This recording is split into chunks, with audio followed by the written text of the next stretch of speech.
So what do we think about the story here?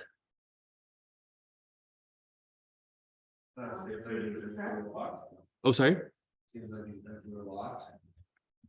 So been through a lot. Exiled.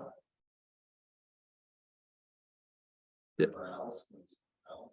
Yeah, so he's exiled and isolated. And then Kim, sorry, you were saying something too? You say he's trusted? Yeah, like to kind of something. Yeah, he's in a position of authority. He's a teacher. He's trusted enough to, again, he's in poverty. Everyone around is in poverty. He's being kind to give out this grain. He's not taking it for himself. He would definitely have the option. He's sad about this 2-day storm, right? Because he wants to give this, like, he's like, oh, all these students are going to be hungry these last 2 days because they can't come gather.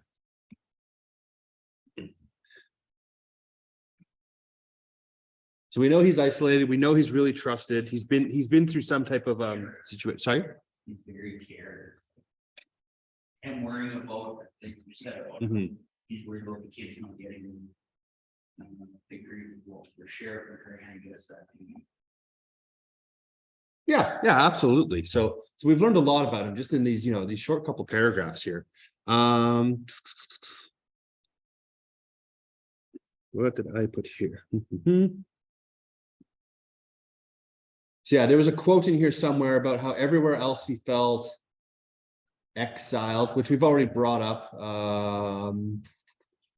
This is why I wish I had the paper copy.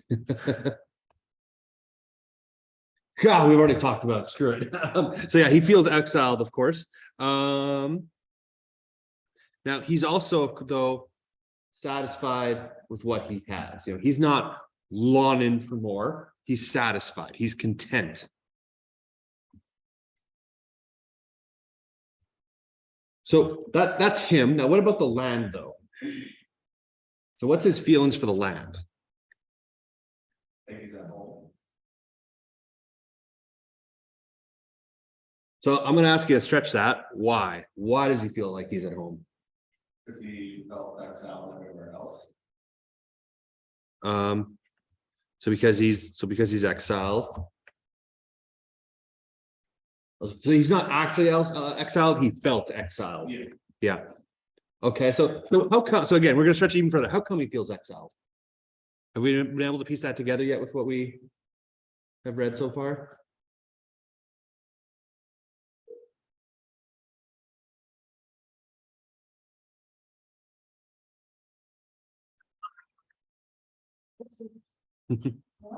So how come he feels exiled? Does anyone know? Now this is where we might use those clues up top to help us out.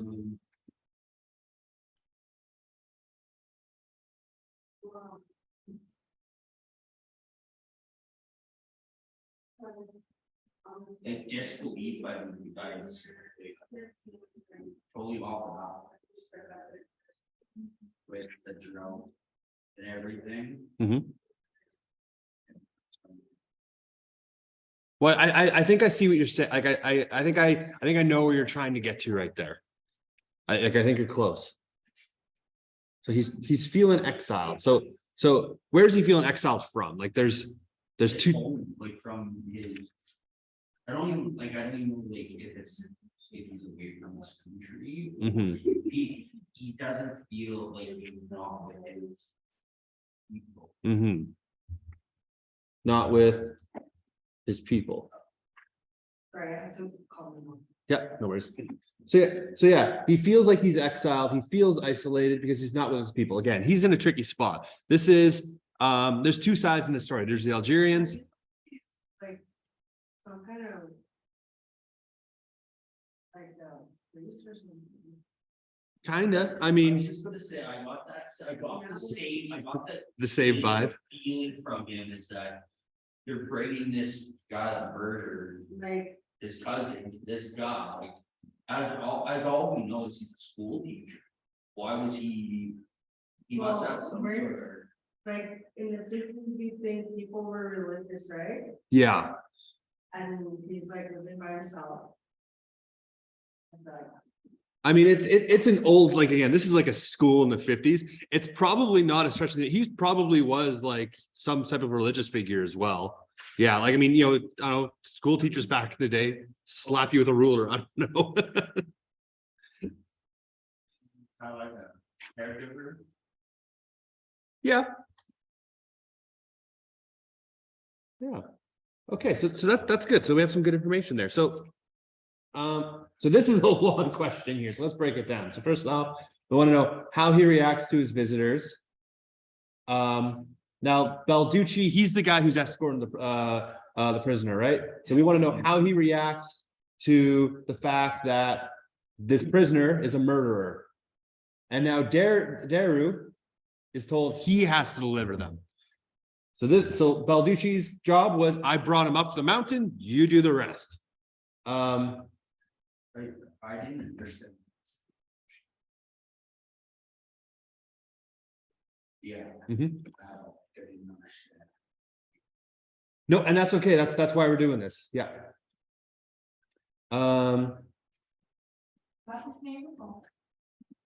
Sure. We do have break in 10 minutes if we're able to wait, but if you need to do it now.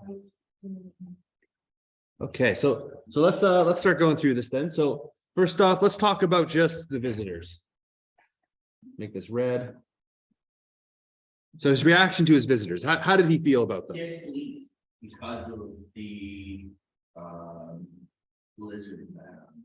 Yeah, disbelief. He said in the story that after the storm that happened.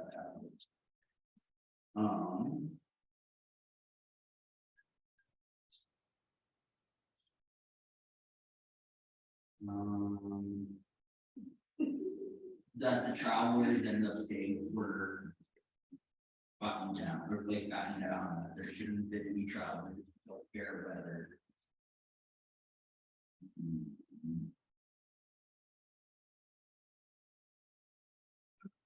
Yeah, right here, the transition breed, the 12 pupils, more or less, who lived in the village scattered over the plateau had stopped coming. With fair weather, they would return. So, Yeah. like in the how I was taking that and putting together. The lizard happened, it's like, he was in disbelief that there was anybody even attempting to travel, especially with the road being under snow for the last 8 days. Yeah. And once he realized that, he knew that they were local. Yeah, so he knew that they were local because like there was you couldn't see the path anymore, but they were still taking it. So the people who were the visitors knew the path. They knew how to get there. So he's shocked. He's shocked. There's people who are traveling in this who shouldn't be. They know how to get up the mountain, even though there's no trail that's visible. So they know how to get there. So this isn't someone who's going to be a stranger to him. And then once he does end up coming up there, he's like, oh wow, it took 3 hours or took an hour just to go 3 kilometers. Now, so he's shocked that they're there. Now, is he sad that he has people there? Is he happy? Is he somewhere in between? Mixed emotions, that's it. Because like he's first of all wondering why people look at him. And the one state cleared. I don't know if it was like the front half while they're coming down, probably more relief when he realized that it wasn't some unknown person. Yeah, he knew this person, right? He knew Balducci. So he welcomed them in as well, right? Like he ended up welcoming them into they welcomed in.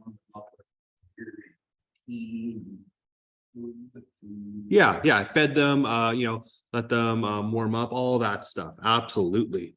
Where did I put this? Perfect. So he's happy to have them. Now, do you remember what his reaction was when he saw the bounded hands? He didn't know that there was a murder at this time. He saw one guy with bounded hands. He was confused. Yeah, he was confused. Absolutely. He was confused and uncomfortable. That's the word I was looking for. Yeah, this is before he knew that he was a murderer.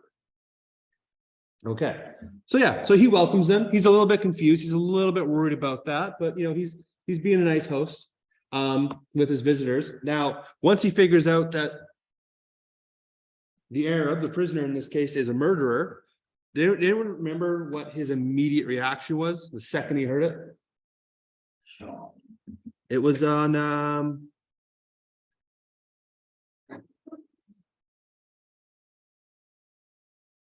Like when he murdered it, when he said about murdering his cousin. yeah, I'm just trying to find what page it was. This is why I wish I had a paper copy. That's 3, I think. Yeah, okay, it's on the right side of SS3, I believe. Yeah, there it is. Okay, so I'm just gonna go to that really quickly. Here we go. So Darrow seems like a really nice guy, like, kind of relaxing. He's liking his isolation. The second he figures out that this guy's a murderer, he feels a sudden wrath against the man, against all men with their rotten spite, their tireless hates, their bloodlust. So not only is he mad at this prisoner, he's mad at society. So once he figures out the guy's a murderer, he's disgusted with the prisoner. But we can kind of also get a clue from that. He's not just mad at the prisoner, he's mad at society, right? He's mad at all men. Yeah. So that gives us a clue into his background, right? So he's I'm just going to put unhappy with society. I guess that's what I've been saying the whole time. But you're right, he clearly has some type of an issue right now when people get upset and want to fight each other. They're greedy, they're angry. So he's clearly upset about that. So he's not happy with it. Now, do you remember? So he served them tea, right? So he poured everyone a cup of tea while they're sipping their tea. That's when he learns he's a murderer. He goes to refill the cup. And there's one word that shows us a lot about his character. I'll come back to this sheet in a second. There's one word that shows a lot of his character. I think it was right.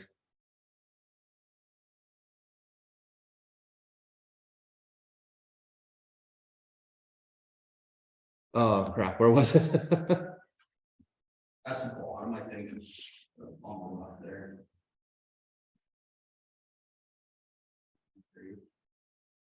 Yeah, so he went to pour everyone a second cup of tea. I'm just trying to figure out where that was. At the bottom, 3. Is it the bottom? Yeah. He said you've always been a little crack, that's why I like you. It's where. Oh, it's right below it. Okay, here we go. So he hesitated and then he served the Arab again. So he immediately goes from he's disgusted by this man to have a refill of tea. So, like, what can that tell us about his character?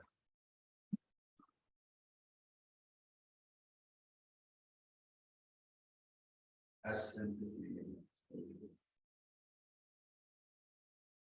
You're not- sympathetic words. He's not just like in his mind, he makes a savage, like he's not. Yeah. So he's not going to judge. He's sympathetic. So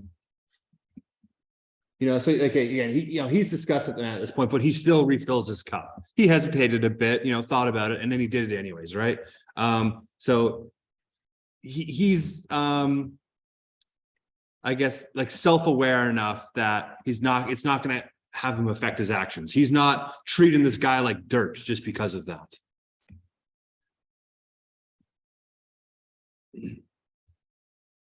And then finally, we have our third part here is the delivery and refusal.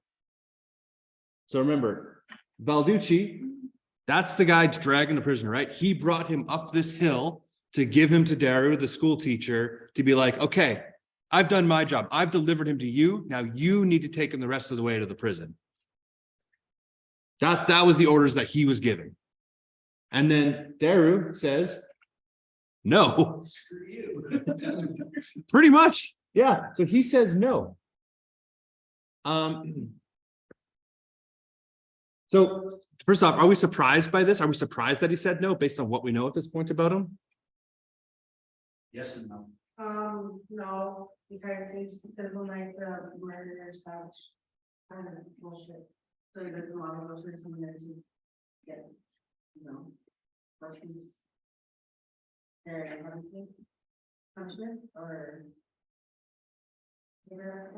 Yeah, I mean, he's not, we're not too surprised by this. I mean, you know, obviously it's a little bit surprising, you know, he's defying an order, but we're not surprised by his character, right? This fits in line with him as a character. That he does decline to, we'll go for a break right after this question, that he does decline to turn him in. Because we've already discovered, like right up above, is he's not a judgmental guy. We know he's not a judgmental person. No, but we also know that he is, and he has that nature over. The men race or however he puts it in. Yeah, he hates tireless, he's tired of tireless hate, bloodlust. Yeah, morals. Oh. Yeah, so morals and values, absolutely. So none of this stuff's, you know, so this fits in line with his character, you know, and not only that, remember, he chose to be isolated. He doesn't want to deal with this crap. He's purposely chosen a spot where he doesn't have to deal with people like this.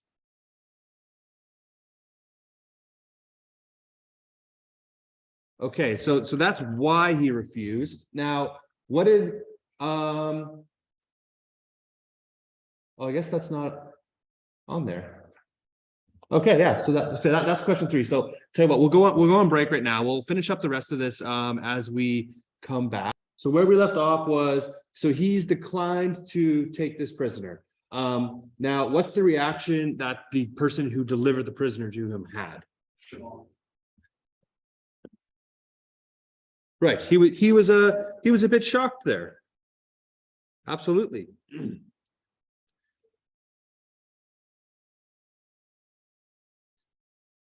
So he was a bit shocked, because, you know, there's a quote in there that, you know, orders concern you too. He's being ordered to go and do this. But, okay, now the question, Mhm. my question, Mhm. who said no? Like, Oh. who's giving him the order? So my understanding, the person who's, oh, guys, just trying to focus up. Guys. Yeah, so my understanding is the person who's giving the orders is, I believe it is not the rebels, but the force fighting them. So, I think it's like the police force at this time, I guess is what you could call it. But yeah, right now it's the anti-rebel group. Because there's people who are rebels right now. Yeah. You know, they've hinted at this throughout, is that, you know, there's going to be an uprising soon. You need to, like, you know, pick a side. Yeah, so orders concern you too. So he's being ordered to go and do this. He's a bit shocked that, you know, he's refusing to do so. You know, one of the quotes he says is, you know, do this, then come back to your comfy life. Hey, you know what? Just deliver them, and then you don't have to worry about this anymore.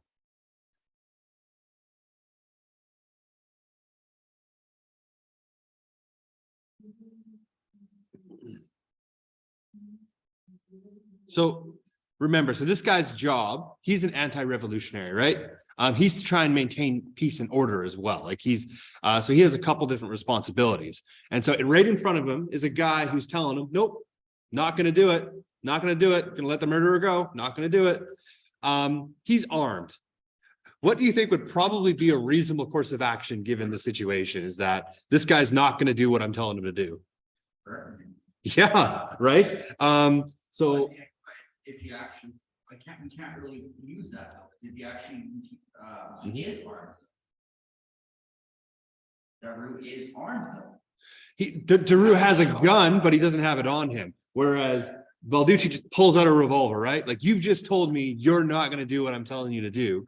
Your gun's locked away in a trunk somewhere or in the drawer. I have one right on me right now that I pull out. So he could threaten him. Just not this.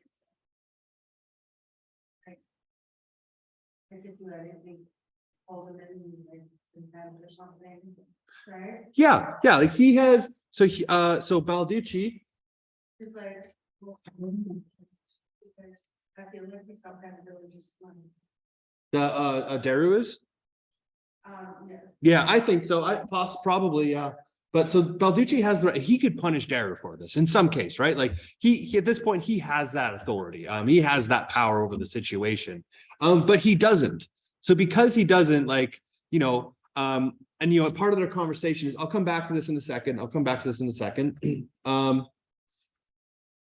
So part of their conversation. So, you know, again, so Daru says he's disgusted. He doesn't like them, but he's not going to hand them over.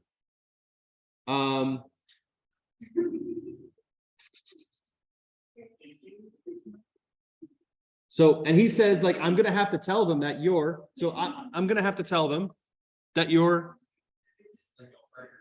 yeah. So I'm going to have to tell them that you're refusing here. And so he said, that's fine. Tell them that. Tell them that. So again, at this point, he could probably shoot him if he really wanted to. But you know, and he's saying that, you know what, you can tell them that, that's fine. And you know what, I'll admit to it. I will admit that I refuse to do this.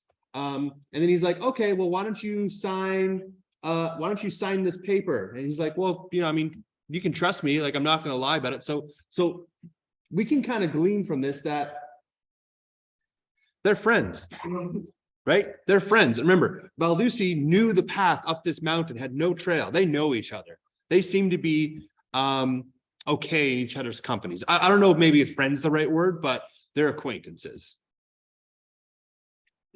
Like, neither of them are trying to screw the other one over here. Balducci could probably arrest or shoot or punish or something Daru.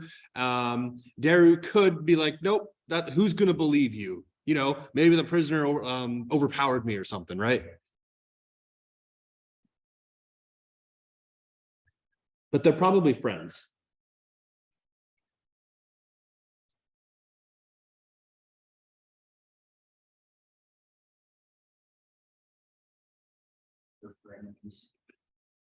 Frenemies.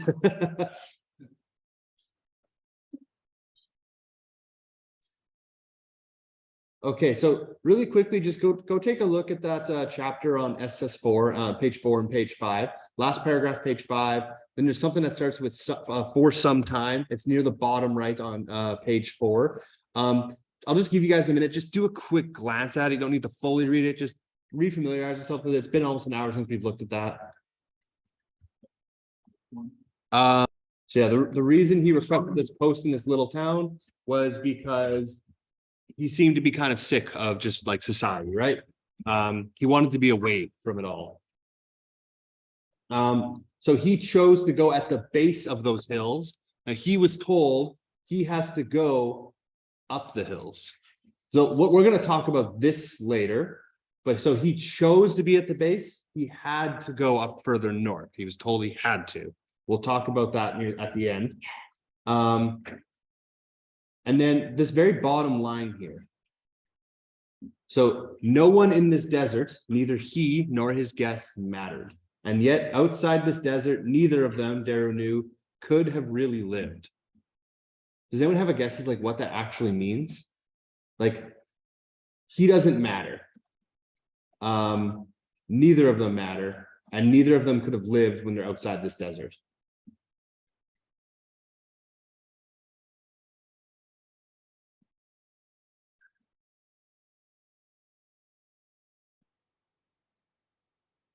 Let's break it down by one. So no one in this desert, neither he or his guests mattered. How come they don't matter? There's nothing out there, no little fun, just a Yeah, so nothing is out in the desert with them. And it's not just like the physical desert. It also serves, you know, for inside like their thoughts as well. So right now they're in this desert. Nothing really matters. there. Like it's just them.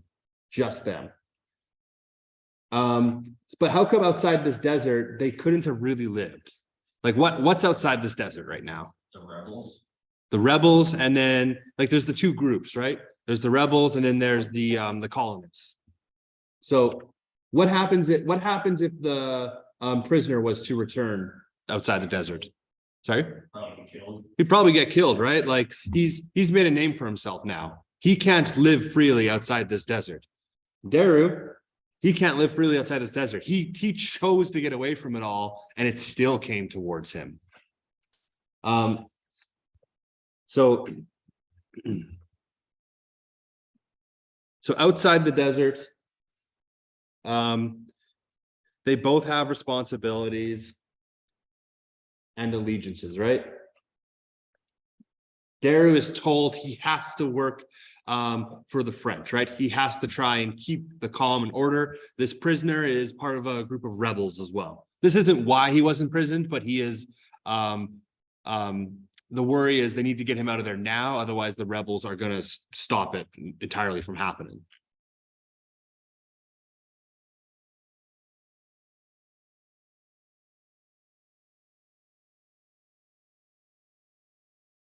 So that's on the page 4. Now, I'm just going to go to page 5, I'll come back to this. But just go to page 5, very last paragraph here.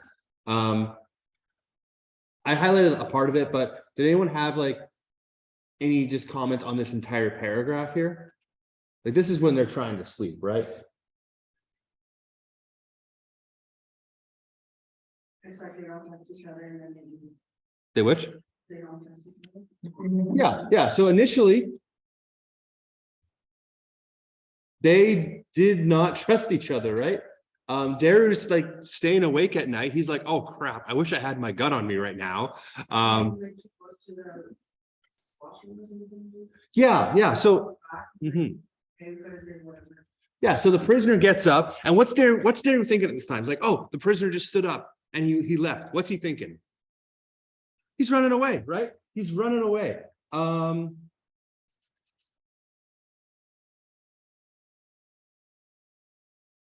So he knows that the prisoner gets up, and he's thinking is going to run away. Does he want him to run away? Yeah. Yes, no, because then I feel like he doesn't have. They don't have the responsibility. I was just gonna say he ends up losing responsibility of.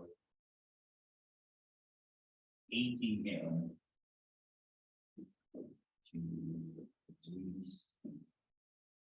Yeah, he's so when the prisoner gets up and he thinks that so if the prisoner ran away, Daru would be relieved, right?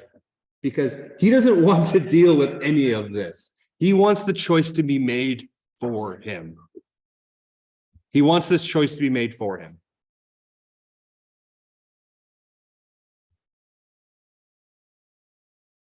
So yeah, they didn't trust each other. When the prisoner gets up, if the prisoner ran away, Daru would be relieved. Prisoner comes back, right? He just went to go to the bathroom. So eventually they both fall asleep. You know, they're okay with each other, with being in each other's company now. They're okay with it.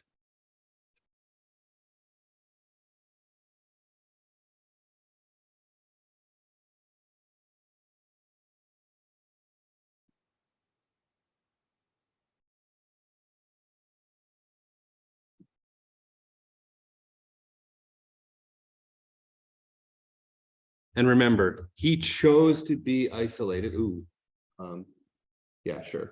So he chose to be isolated to avoid being forced to choose. He wants to live his nice, simple, isolated life.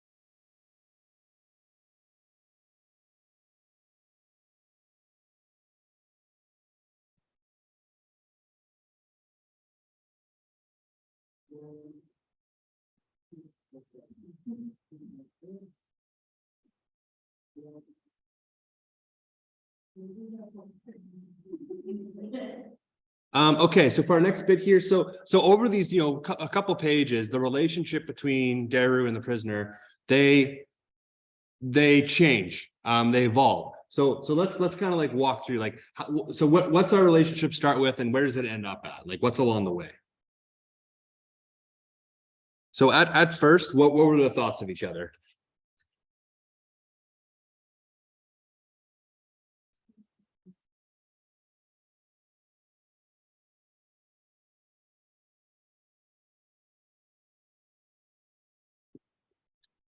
So originally, what do they think about each other?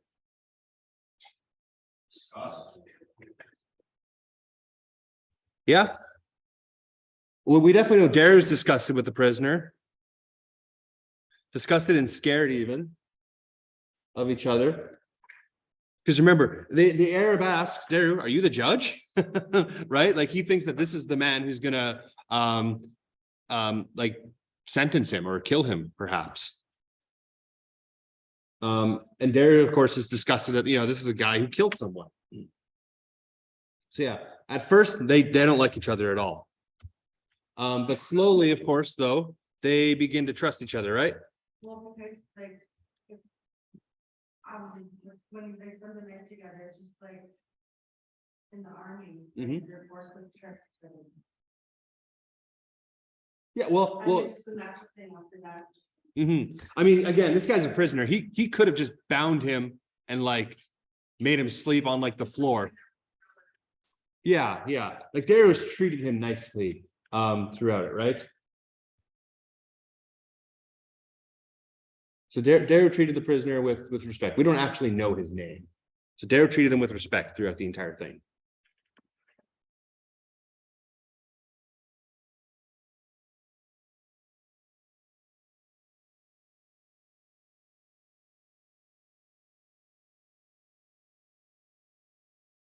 Okay, and then so what happens at the end of the story? He lets him go, the guy can, he tells him which way to go to freedom, but the guy chooses to turn himself in, and then someone writes him no, like, turn their brother in, so like, they're out to get him. Ultimately, so. Yeah, so we're gonna talk about those in the last two, but yes, you're absolutely right. So Daru's like, you know what? You choose. Here's food, here's money, here's directions. To your left is freedom. People, they'll protect you. To your right is the prisoner, is the prison and the police. And the prisoner thinks about it for a while, quite a while. He eventually ends up moving towards the prison. He's choosing to turn himself in. He has every opportunity right now to escape and be safe. Why? So why did he choose to turn himself in?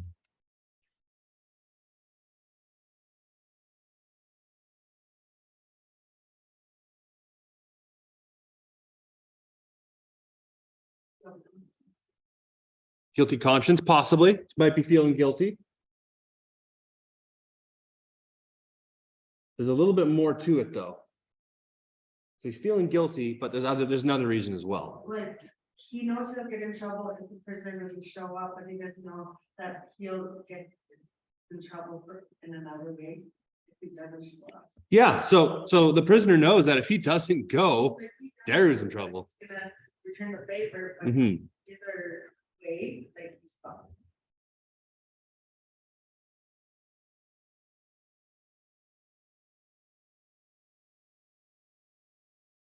Yeah, so he knows if he doesn't go to this prison, Daru's going to get the blame. And like, this is a guy who, even though he's disgusted with him, he treated him kindly. He fed him. He gave him money. He made sure he was warm. He trusted him, all of these things.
Cool. So perfect. So they formed some type of a bond here, right? They definitely have a bond.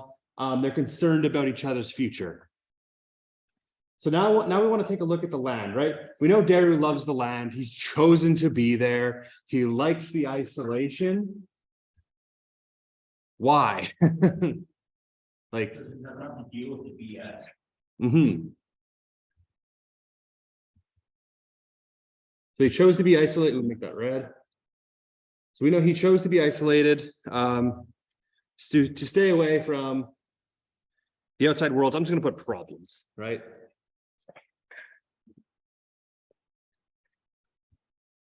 So he's chosen to be isolated for them. But so now, like, let's think about like let's go back to the setting here, right? So right now, his schoolhouse is on top of like a cliff face, not a cliff face, but like a hill, a plateau, just filled with rocks, right? It's filled with rocks. Those rocks can't support life. So, these rocks, they can't support life. So now it's where we have to get, now this is where it gets really difficult is, what's this actually saying about the story and about him? Like, the author didn't put these details in here just to be like, I'm going to make them read more. That descriptions. Simple. So it's simple. Yeah. It's simple. Now, do you remember, like, I think I'll come back to this. It was pretty close up here, where it describes it, the mountains and stuff.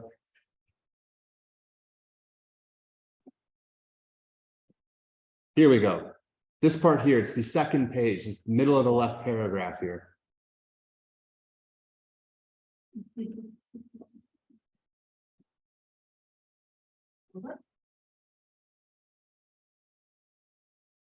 Page 2. I think so.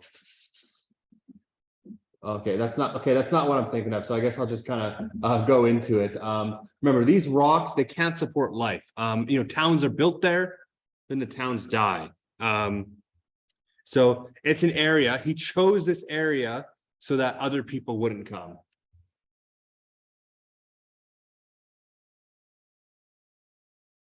He knows this area can't support like farms. There's no businesses. There's no reason for people to be there. Even his students are far away.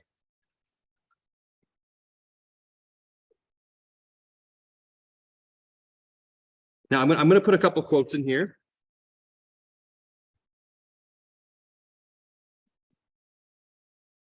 He's born there and always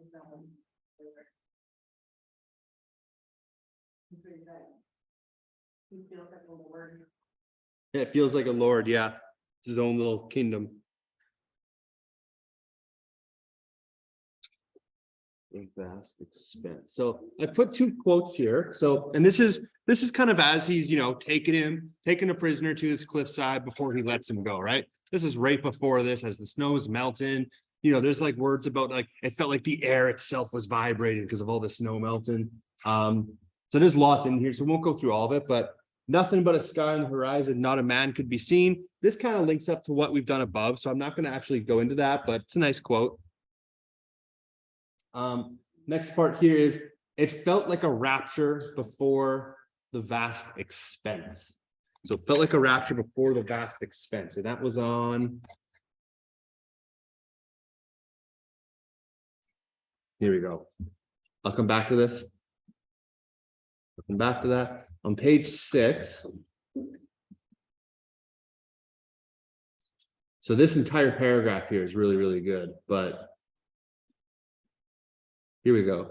So he breathed in the deep, fresh morning light. He felt a sort of rapture before the familiar expanse, now almost entirely yellow under the dome of its sky. So why is he feeling like a rapture? He's feeling he's feeling as though there's a rapture happening. Well, kind of though. End of what world though? Not the end of the. Yeah. His peace has ended. Right? He's chose to isolate, to stay away from this. The conflicts have come to him now. He now has to deal with it. He doesn't get a choice anymore.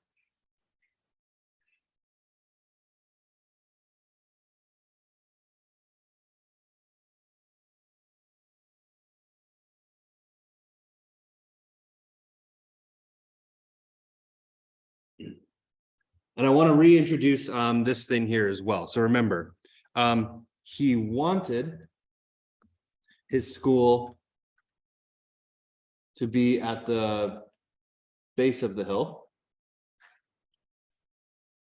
He was forced to put it on the hill. So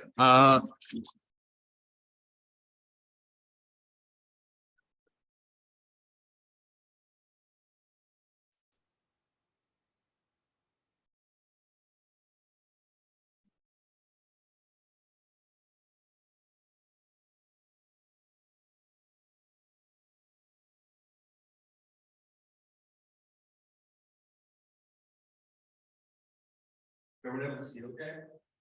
Good. So right now, this is what he wanted. He wanted his house to be right between this desert and this plateau. And these represent different things, right? The desert represents Algeria, represents his culture, where he was born. Isn't his house on top of? But yes, so he wanted to be between the two of them, between France, the colonists, between Algeria, his home. That's where he wanted to be. He was forced, he had to put it up on this plateau. So he's being told he has to pick a side. He's being told. So in terms of location, it's a metaphor for, it's a symbol for he has to choose, or he's forced to choose. And then in the actual story, he was kind of forced to choose, right? No, this is an order. You're taking this guy to prison. So This is how that exorcism. So he was forced to put it on the hill. So this is a symbolism, which is something we'll learn more as we go into, but I recommend bold and, well, I guess you can't bold it, underline it or something, put a star beside it. So this is a reference to symbolism in the story, in that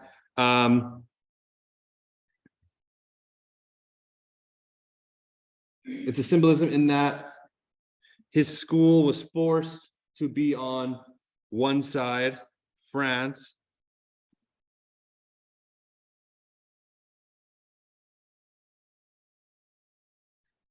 And then he was forced to take the prisoner in the story.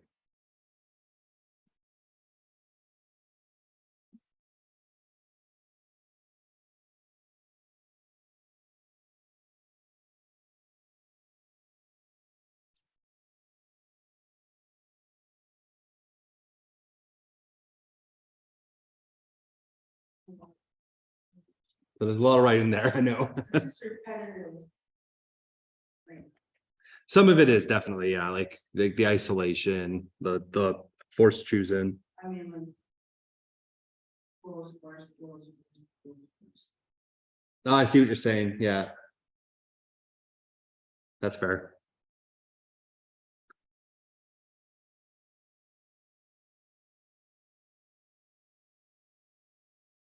Okay, almost done.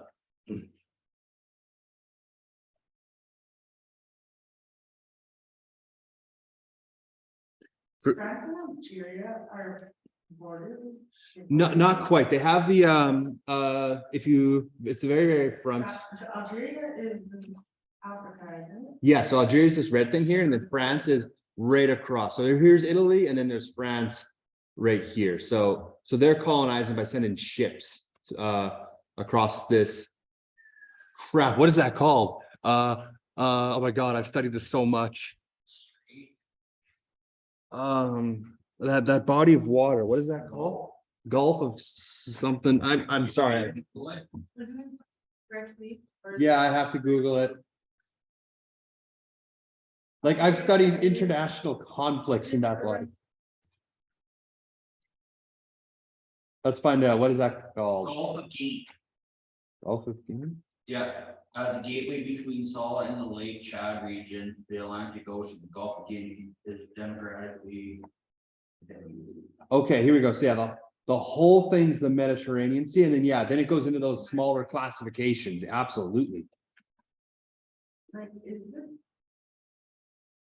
It's like there's a little, I don't know, like There's a ship port between there, right? Yeah. So you're looking at this thing right here. So there was a huge international conflict over this particular spot. This is how, like, Canada's peacekeepers.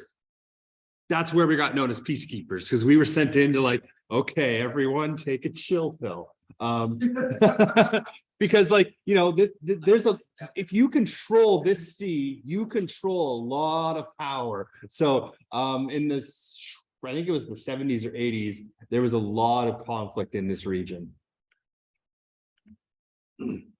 Okay, so for question 8, we've talked a whole lot about this. At the beginning of the story, he was physically isolated. At the end, we know he chose to be isolated. We've talked a whole lot about this. I'm not going to talk a whole lot more about it. His isolation plays a lot of key factors in this story, right? We know that eventually leaches into his ideologies. He doesn't want to be involved. He's feeling pulled from 2 different sides, so he chooses to just abstain from it.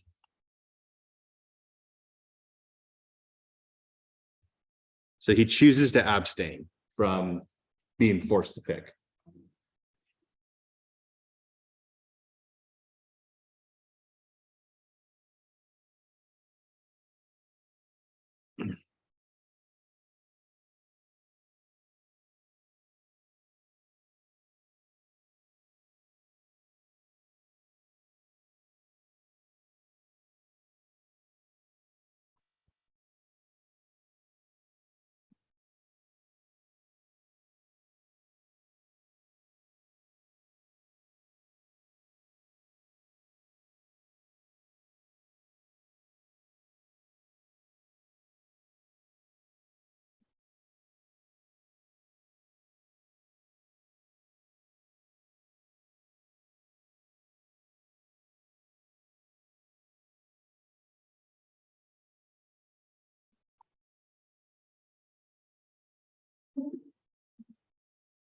Okay. Perfect. So question 9. So remember, there's 2 themes in the story. The first theme is choice. Is that you have a choice. So let's talk about Daru's choices. So Daru had 3 choices. He could either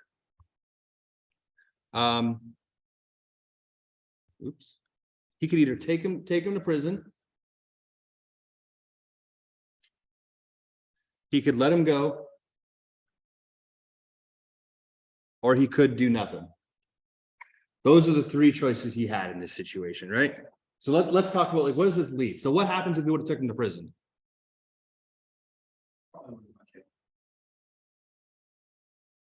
The prisoner or Daru?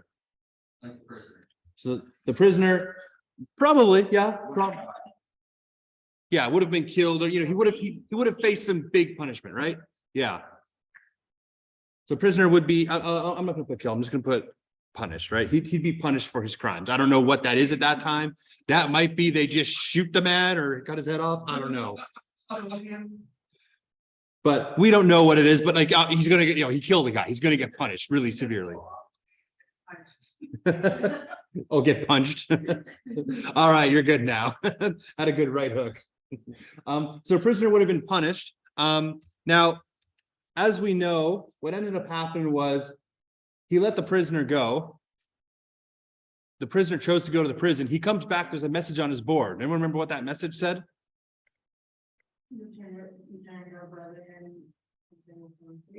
Yeah, so I'll come back to that in a second. So yeah, very, very last little bit. You handed over our brother, you will pay for this. So because the prisoner goes to the prison, Daru is punished by the Algerians, right? If he was to let him go, which he did. Now, it's a safe assumption, right? Hey, you know what? You're going to get killed or beaten or something if you go to prison. I'm going to let you go. It's a pretty safe assumption that the guy's just going to run away. So if he was to be let go, he was not to go to prison. What would happen to Daru?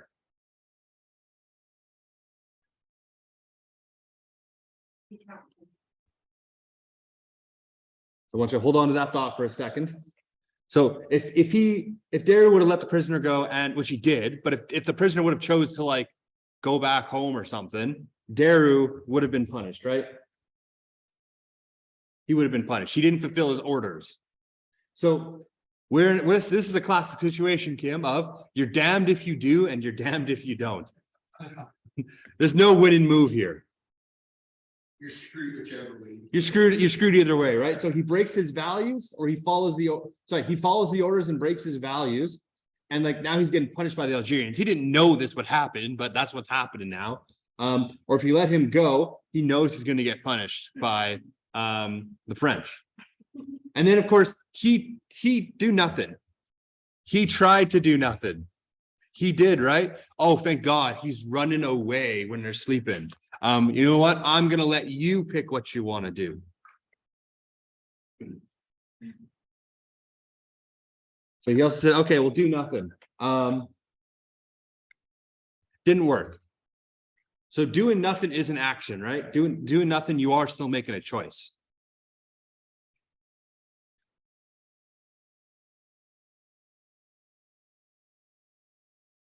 So that's Daru. Oh, sorry, I'll make that red.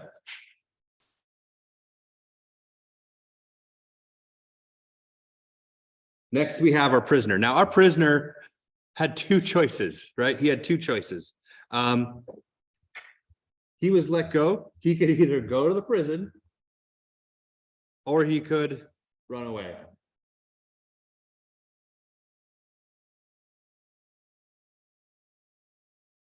And in both, he screwed whichever way. Well, yeah, so in the prison, obviously. So if he goes to the prison, he gets punished.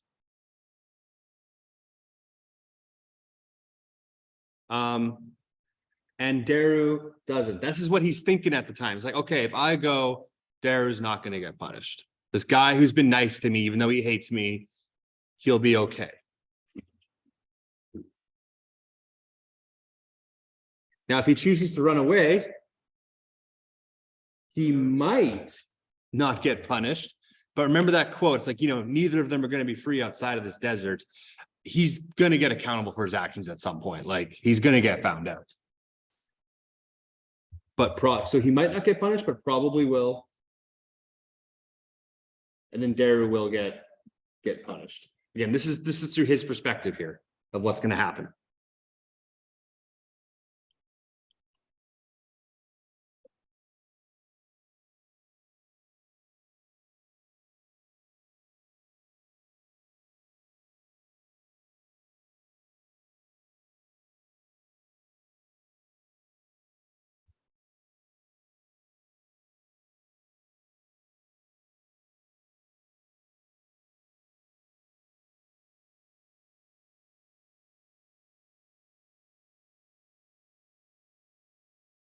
Almost done.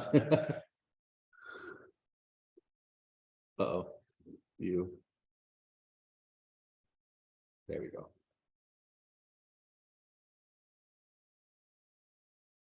Okay, so that's one theme, which is choice. The other one here is accountability. Now, accountability. Can anyone give us like a definition? What does accountability mean?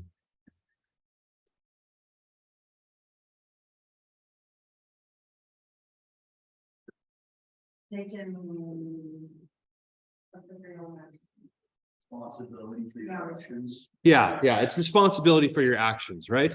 When I was a kid, I broke a window a couple times. I had to go to my parents, be like, I broke a window. I could have tried to hide it. Nope, just rip the band-aid off, get it over with. Right? So accountability is being responsible for your actions, right? So what's an example of accountability we can find here? The prisoner chose to be accountable for his crimes, right? He chose to go to prison.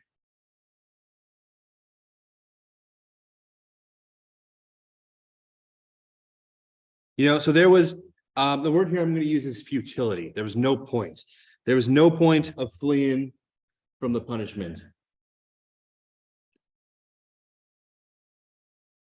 So he held himself accountable. The prisoner held himself accountable.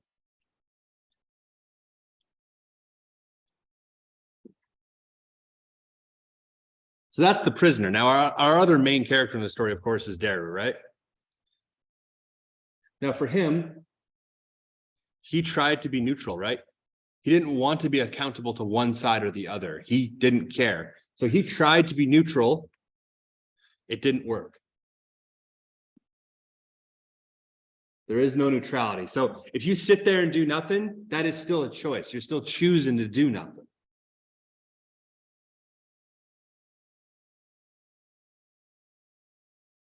So the theme with Daru here is that there is no neutrality in his world, in his situation. He has to pick something at some point, whether through action or inaction. He has to pick.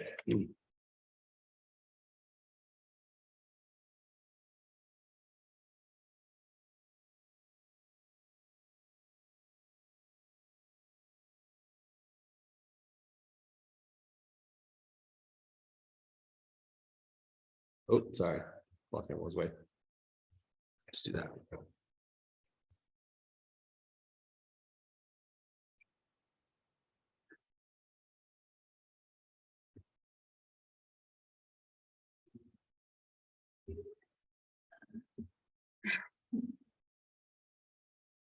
Okay. Cool. So I hope we enjoyed this this story here. It was only 7 pages, but we were able to make like 2 hours of it. So it goes on for quite a bit. Now, what we did last class was, we kind of just went in depth like a story like this, and then we just kind of moved on. And then if you guys remember, about a week or two before the final exam was due, we started doing the reviews. They had certain questions for us. It wasn't as fresh in our head. So I want to take a different approach this time. I want to give you guys ideas of questions you're going to get asked about these stories, because we need to be able to bring up these stories, these pieces we've read, and analyze and bring up not only know the plot, but know the symbolism behind all of it, right? It's not just enough to say, oh yeah, he took a prison, guys went up the hill, they dropped off a prisoner, and then he let him go. We have to look into what inspires him as a character, why they made these choices. That's the type of insights we want to be able to provide. So what we're going to be doing this a lot, actually. Oh, that's not where it is. I was grabbing it. So we're going to be looking at this sheet a little bit. So I'm hoping we can do it for most of the pieces we study. I'm hoping. Here we go. Great. Most of the pieces we study, I'm hoping we're going to be able to do is we're going to be able to start doing those really difficult questions with them, so that we are more prepared for it. So by the end of it, when it's time for review, we've done it all while it's fresh in our head. Let me load up the thing. Identity itself. There it is. Save as. That's why it's in the wrong folder. I'll try and print it out. My thing's being a little bit weird. Here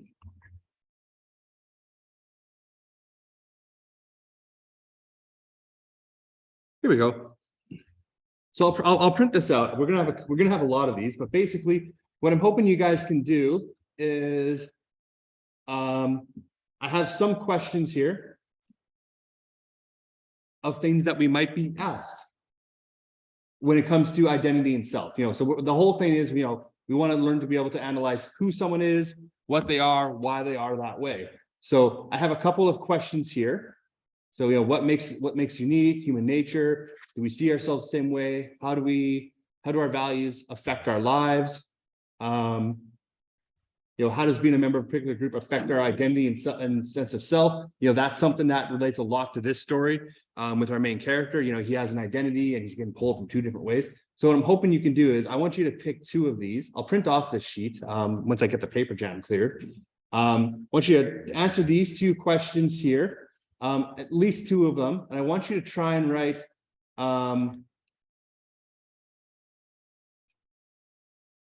just a couple of ways, a couple of answers to it, I guess. So you're picking 2 of them and you're trying to write some stuff.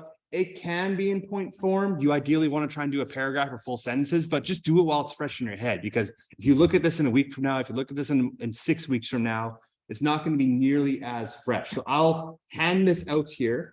But for now, what I'd recommend you do is think about this story. Think about 2 of these 6 questions you think you could answer as best as you can while I go clear that paper.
Yeah, I got the printer working, so that's good.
There, okay.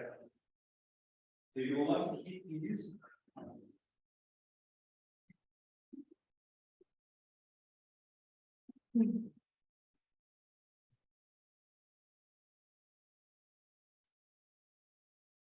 These are for your self. You will want these for your final exams. I recommend keeping them organized into the back of your book, for example. You're not nothing later. Have you ever made fun of it? Once there was a disaster. So you still dry. It's like popping out the collar. Corporate, one of the hardest things. You make it?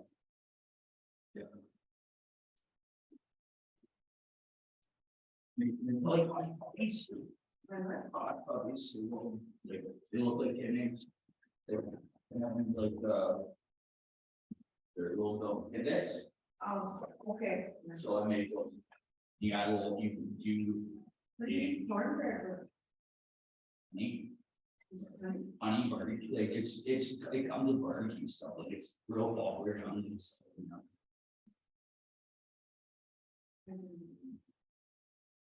So we have to answer these questions about ourselves. Matthew, Oh, sorry. we have to answer these really deep questions about ourselves. Not about yourself, but like about the character. So yeah, this is about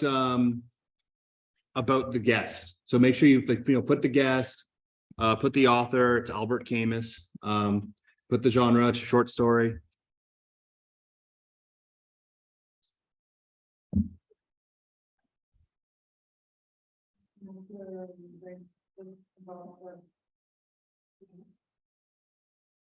Yeah. So those are the types of questions that you might get asked on your exam. I figured let's do it now while it's fresh instead of trying in 6 weeks.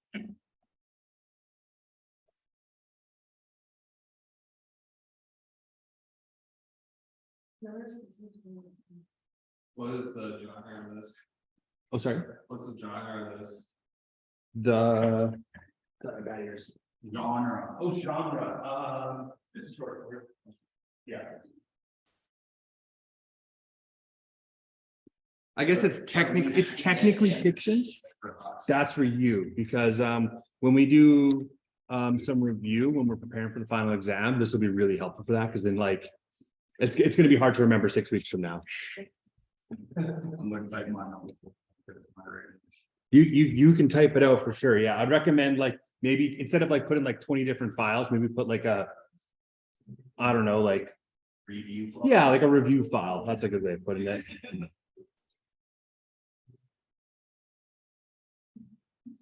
Are you gonna post one of these onto the? Yes, I will. Yes. Like the blank one? Yeah. Yeah, I will. So like when these questions asked, like what makes it unique, like what would that be like, what makes Daru unique?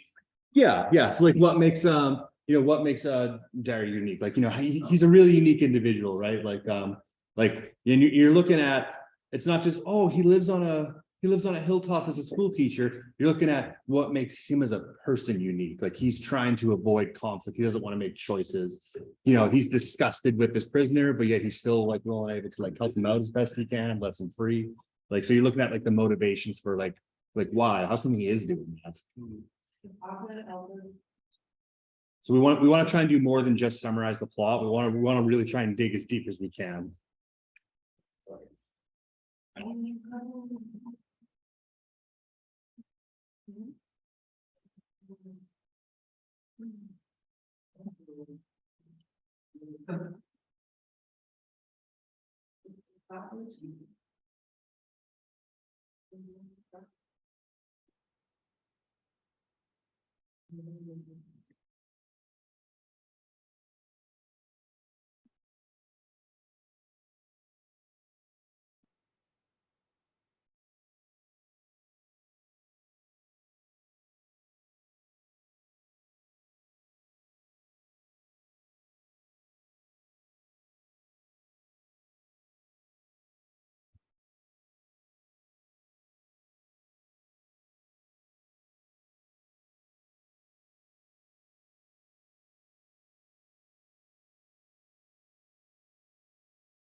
Yes. You need a pencil or a pen? Let me get sure.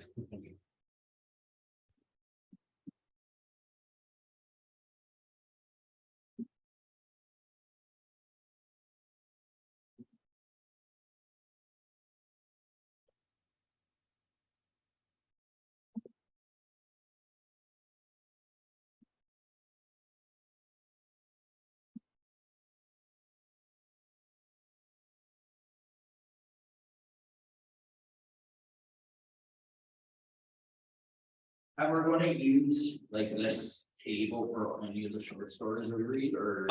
For anything that has to do with this topic of it, like not everything we look at over the next 8 weeks is gonna be like, who are we and stuff, but a good bit of it will. So yeah, there's a couple different like sections and like motivators of what we're looking at too, but in this specific case, yeah, so we're gonna try and reuse this exact format, those same questions for a couple of the stuff. Probably the next week or so.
Difficult that English exam was, so this just is gonna better equip us.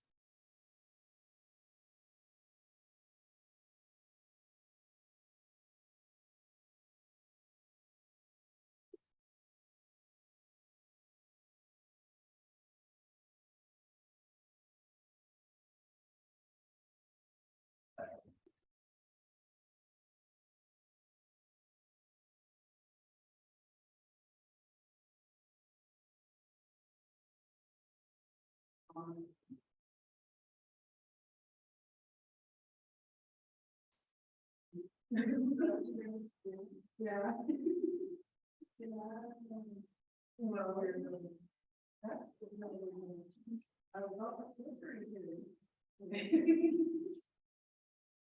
That makes sense, right? Well, look at the time, it's like people. In 2 minutes. You want to do this while it's fresh in your head? You want to do it while it's fresh in your head. That way, Crush my head. fresh in your head. Not crush your head, fresh in your head.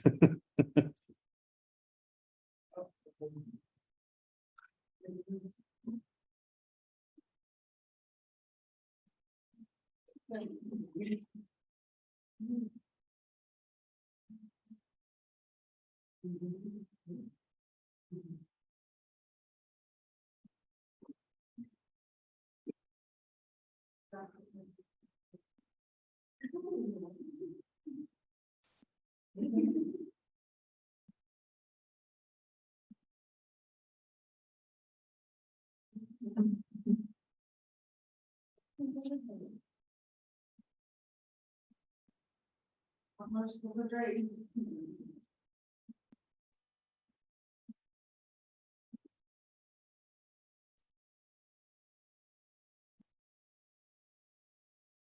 Anyone have an Easter hunt? I should arrange one of those A for bunny hunt? my niece. A bunny hunt. Oh, hunt bunnies. That is a different Easter hunt than I thought you were referring to. Very different. I like reading bunnies. I mean, like, my. Chocolate bunnies and bunnies. Oh, so I can make that? Yeah, we are at lunchtime.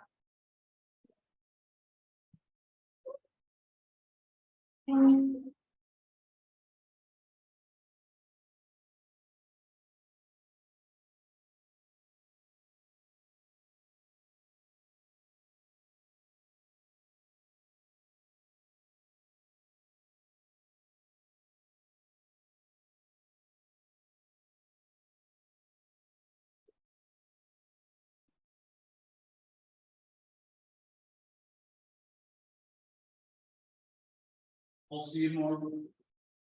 You betcha.